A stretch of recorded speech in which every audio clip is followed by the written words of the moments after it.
جو لوگ sad music زیادہ سنتے ہیں، سیڈ گانے زیادہ سنتے ہیں، ان لوگوں کی طبیعت میں زیادہ ٹھہراؤ پایا جاتا ہے اور زیادہ خاموشی محسوس کی جاتی ہے کہ وہ لوگ چپ رہتے ہیں، خاموش رہتے ہیں. اور جو لوگ انرجیٹک چیزیں زیادہ سنتے ہیں، تیز بیٹ والی، شور والی، دھوم دھڑکے والی، ان کی طبیعت میں اس طرح کی خوشی زیادہ آبزرو کی جاتی ہے کہ وہ لوگ خوش رہتے ہیں، زیادہ چیزوں کو انرجی کے ساتھ کرتے ہیں، انرجیٹک چیزیں سننے والے انرجیٹک. تو میوزک کا بہت زیادہ انفلوئنس ہے نفسیات پہ. اور بلکہ سائیکالوجی کی ایک فیلڈ بھی ہے میوزک سائیکالوجی، جس کے اندر بالکل میوزک کو یوز کرتے ہوئے تھیراپیز کی جاتی ہیں. ڈپریشن کے پیشنٹس کو ٹھیک کیا جاتا ہے، ایون کہ وہ پیشنٹ جو کہ زندگی کو چھوڑ چکے ہوتے ہیں، بیڈ پہ ہوتے ہیں، ان کو اس طرح کا میوزک سنایا جاتا ہے کہ وہ ٹھیک ہونا شروع ہو جاتے ہیں.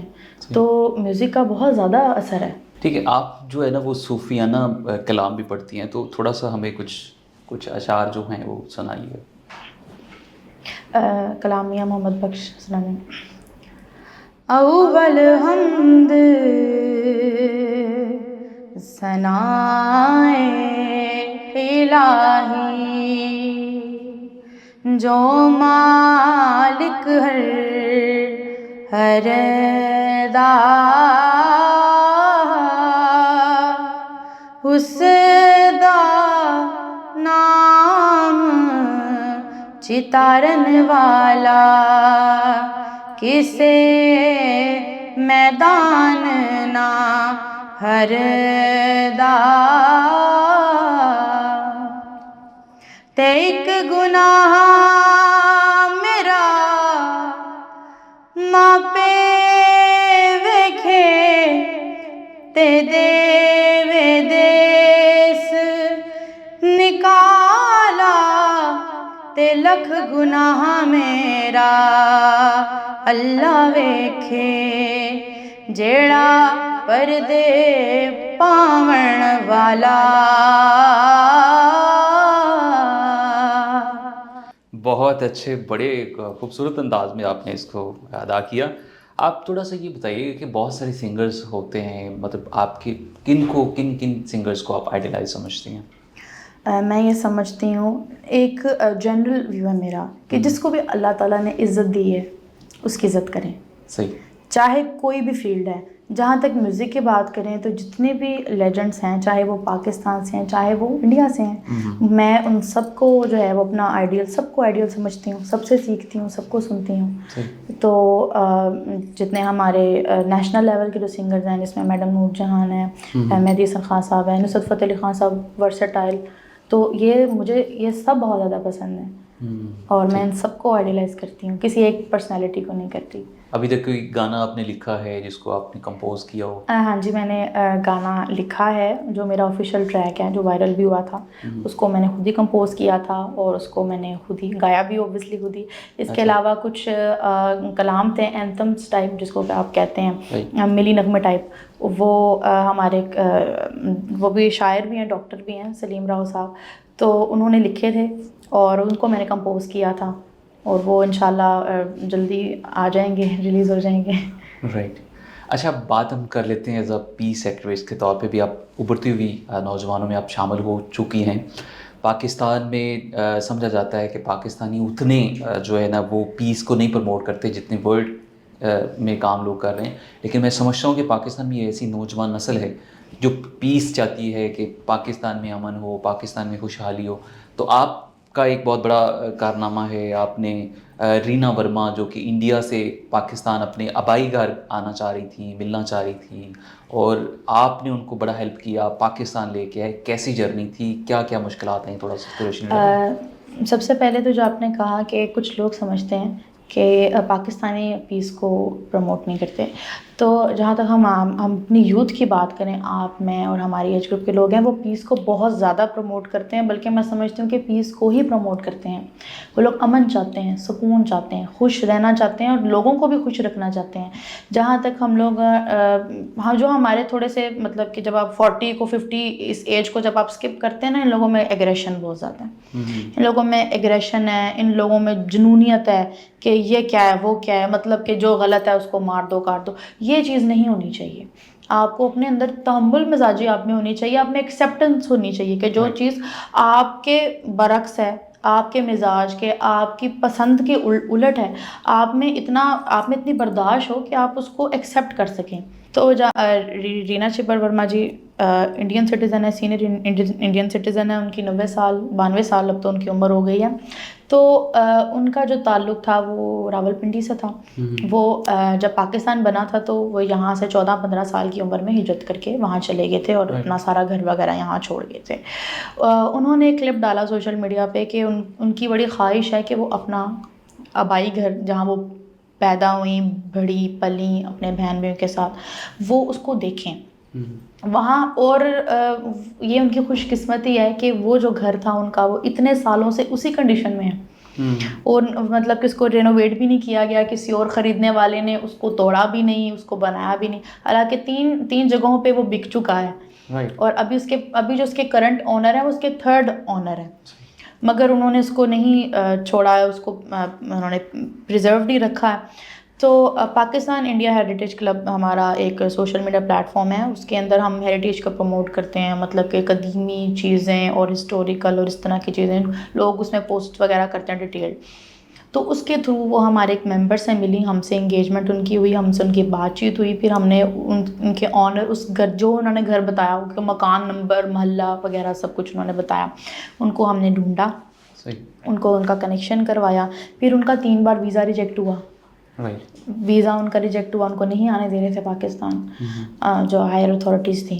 پھر ہم نے سوشل میڈیا پہ ہیش ٹیگ وائرل کیا, ٹک ٹاک پہ اور ٹویٹر پہ, ہر جگہ اس کو, کہ یہ چیز لوگوں میں پھیلنا شروع کی کہ ایک بوڑھی عورت ہے 90 سال کی, جو کہ صرف دیکھنا چاہتی ہے, آ کے اپنا گھر دیکھنا چاہتی ہے, اس کی آخری خواہش ہے کہ میں مرنے سے پہلے اپنا وہ جگہ دیکھ لوں. تو اس میں کیا برائی ہے؟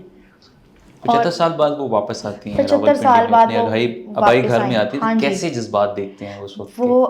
وہ آئیں, پہلے تو وہ بہت خوش تھیں اور وہ بہت جولی سی, مطلب کہ وہ کہتی تھی عمر میری 90 سال ہے مگر میں اپنے آپ کو 14 سال کی لڑکی سمجھتی ہوں, اور مجھے کہتی تھی کہ میں بہت جوان ہوں مگر تمہارا جو رویہ نا وہ بہت بوڑھا ہے. میں نے کہا نہیں.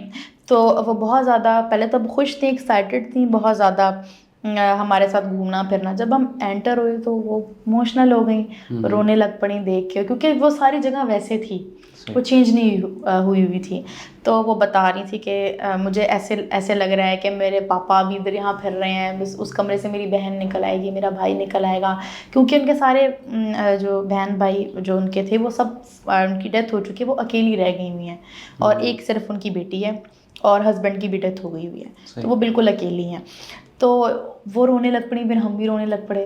مگر میڈیا کوریج اتنی زیادہ تھی کہ جتنے بھی بڑے میڈیا پلیٹفارم تھے سب کے اینکرز وغیرہ وہاں موجود تھے, اور اتنا رش تھا کہ مطلب بہت زیادہ, پورا گھر اور باہر سے سب بھرا ہوا تھا. پھر ہمیں سیکورٹی وغیرہ کے ذریعے ان کو باہر نکالنا پڑا. ان کو ہم نے کہا کہ پلیز ہمیں 5 منٹ دے دیجیے تاکہ یہ جس مومنٹ کو یہ دیکھنے آئی ہے اس کو کم از کم اس کو محسوس تو کر سکیں تنہائی میں.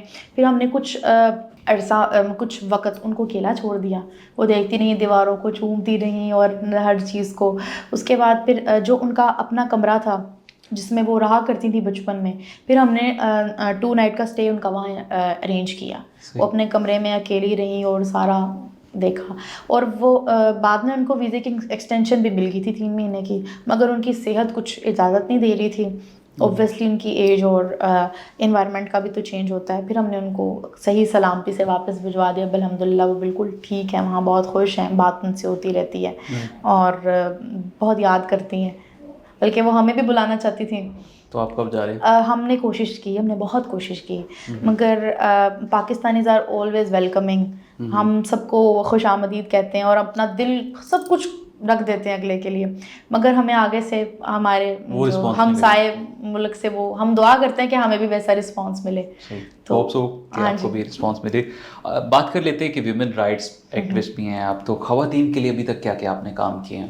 دیکھیے جی, خواتین کے لیے سب سے پہلے تو میں یہی اپنا کہوں گی کہ جو میرا ادارہ ہے GCU وہ بہت اچھا اور بہت پریسٹیجیس, اور دنیا میں سمجھتی ہوں دنیا میں بہت ایسے نام ہم نے پیدا کیے ہیں جنہوں نے ہمارے ملک کا اور ادارے کا, پاکستان کا نام روشن کیا ہے. جس میوزک سوسائٹی کی میں پریزیڈنٹ ہوں, وہاں ایک کسٹم تھا کہ وہ خواتین کو پریزیڈنٹ نہیں بننے دیتے تھے, بناتے نہیں تھے, صرف میل پریزیڈنٹ ہوتا تھا اور وائس پریزیڈنٹ بھی میل ہی ہوتا تھا. تو ہماری ایڈوائزر جو اب اپوائنٹ ہوئی ہیں پروفیسر, اور ہمارے جو وائس چانسلر ہیں, انہوں نے بہت ساتھ دیا, لڑکیوں کو یہ اپرچونٹی دی. میں نے اس کے لیے کام کیا, آواز اٹھائی کہ لڑکیوں کو girls should have equal opportunities, equal platforms. لڑکیاں ایسا کیا کام ہے جو لڑکیاں نہیں کر سکتی؟ جٹ سیارے تو اڑا رہی ہیں, اور کیا کریں؟ اگر وہ اپنے عزت اور وقار کے ساتھ کوئی کام کر رہی ہیں, آپ ان کے کیوں روک رہے ہیں؟ صحیح. So you are the first president of president and vice Society. president as well. 18ویں صدی کے بعد آپ. ہاں جی, مجھ سے پہلے ایک لڑکی کو ایز اے کو پریزیڈنٹ اپوائنٹ کیا گیا تھا, مطلب کہ پریزیڈنٹ میل تھا اور وہ اس کی کو پریزیڈنٹ تھی. مگر جو آپ کو کہتے ہیں نا کہ فل جو اس کو آپ کہتے ہیں کہ پریزیڈنٹ شپ, وہ مجھے ملی ہے, اس سے پہلے نہیں تھی. اچھا, بانو قدسیہ جو سوسائٹی ہے اس کے حوالے سے اگر ہم بات کریں, جینڈر سینسٹائزیشن کے بہت سارے مسائل آپ کو دیکھنے پڑتے ہیں. ابھی تک کیا چیلنجز فیس کر رہا ہے پاکستان اس والے سے؟ جو بانو قدسیہ سوسائٹی ہے جینڈر سینسٹائزیشن کی, اس کی بھی میں پہلی ہی فیمیل پریزیڈنٹ ہوں. دیکھیں, میں یہ سمجھتی ہوں کہ جینڈر سینسٹائزیشن ایسا ایشو ہے جو کہ کسی ادارے میں نہیں ہے, وہ آپ کے گھر میں بھی ہے. آپ کے گھر میں بھی ہے کہ آپ کے پیرنٹس جو ہمارے, اگر ہم جنرل ویو دیکھیں, ہمارے پیرنٹس کا بھی مختلف رویہ ہوتا ہے خواتین کے لیے. بچوں جو آپ کا بیٹا ہے اس کے لیے اور بیٹی ہے اس کے لیے بہت مختلف رویہ ہوتا ہے. اگر آپ یوزلی دیکھیں, عموماً دیکھیں, میں اپنے اور آپ کے گھر کی بات نہیں کر رہی, میں سب کے گھروں کی بات کر رہی ہوں کہ بیٹے کو بیٹا انڈا کھائے تو لڑکی انڈا نہ کھائے, بیٹا گوشت کھائے لڑکی گوشت نہ کھائے, بیٹا باہر رات کو جا سکتا ہے بیٹی نہیں جا سکتی. تو یہ باتیں جو ہیں ہونی بھی چاہیے کچھ موقعوں پہ, مگر یہ بہت ضروری ہیں. جینڈر سینسٹائزیشن جو ہے اس کا بیسک کانسیپٹ یہ ہے کہ آپ کو پتہ ہو کہ آپ کا جو جینڈر ہے اس کے ساتھ جو مسائل آپ کو پیش آ رہے ہیں ان کا حل کیا ہے, آپ نے اس کو مینیج کیسے کرنا ہے, آپ نے اس کو لے کر کیسے چلنا ہے, آپ نے اپوزٹ جینڈر کے ساتھ ڈیل کیسے کرنا ہے. جیسے اگر آپ پروفیشنل سیٹنگز میں کہتے ہیں, جو لوگ ہمارے اس طرح کے علاقوں سے آتے ہیں جو کہ انڈر ڈیولپڈ ہیں بہت زیادہ, جہاں ڈیولپمنٹ نہیں ہے, خواتین کو گھروں سے باہر نکلنے نہیں دیتے, وہ ان لڑکوں نے تو خواتین دیکھی ہی نہیں ہوتی. اسکول سے وہ کالج میں جاتے ہیں, کالج سے پڑھ کے وہ ڈائریکٹ یونیورسٹی میں آ جاتے ہیں, وہاں تو ان کی ٹوپی والے اور وہ مطلب کہ جو ابائے ہوتے ہیں, شٹل کوک ابائے میں انہوں نے خواتین دیکھی ہوتی ساری زندگی, ماں بہن کے علاوہ عورت نہیں دیکھی ہوتی. اداروں میں آ کے پھر ان کو سمجھ نہیں لگتی ہم کیا کریں. یا تو وہ اتنے زیادہ انڈر کانفیڈنٹ ہوتے ہیں کہ وہ بول ہی نہیں پاتے, وہ سلام بھی نہیں کرتے, یا وہ اس چیز کو ٹیکل ہی نہیں کر پاتے, اور وہ پھر ایگریشن ان میں اتنی زیادہ بڑھ جاتی ہے کہ وہ لڑکیوں کے پیچھے ان کو تنگ کر اور ان کو فالو کریں. اس چیز کو ہم نے ان کو نالج اتنی دینی ہے, ان کو سمجھانا, ان کی ہم نے گرومنگ ایسے کرنی ہے کہ ان کو سمجھ آ سکے کہ ہم نے چلنا کیسے ہے, ہم نے کام کیسے کرنا ہے. پروگرام کا وقت اختتام کو بھی پہنچ رہا ہے. آپ سے جاتے ہوئے ایک سانگ اور سننا چاہیں گے جو آپ کا جو ہے فیمس ہے, 100 بار چمن میں بہار, تو وہ ذرا سنائیے. 100 بار چمن مہکا, 100 بار بہار آئی, دنیا کی وہی رونق, دل کی وہی تنہائی. 100 بار چمن مہکا, دیکھے ہیں بہت ہم نے ہنگامے محبت کے, دیکھے ہیں بہت ہم نے ہنگامے محبت کے, انجام بھی رسوائی, آغاز بھی رسوائی. 100 بار چمن مہکا, 100 بار بہار آئی, دنیا کی وہی رونق,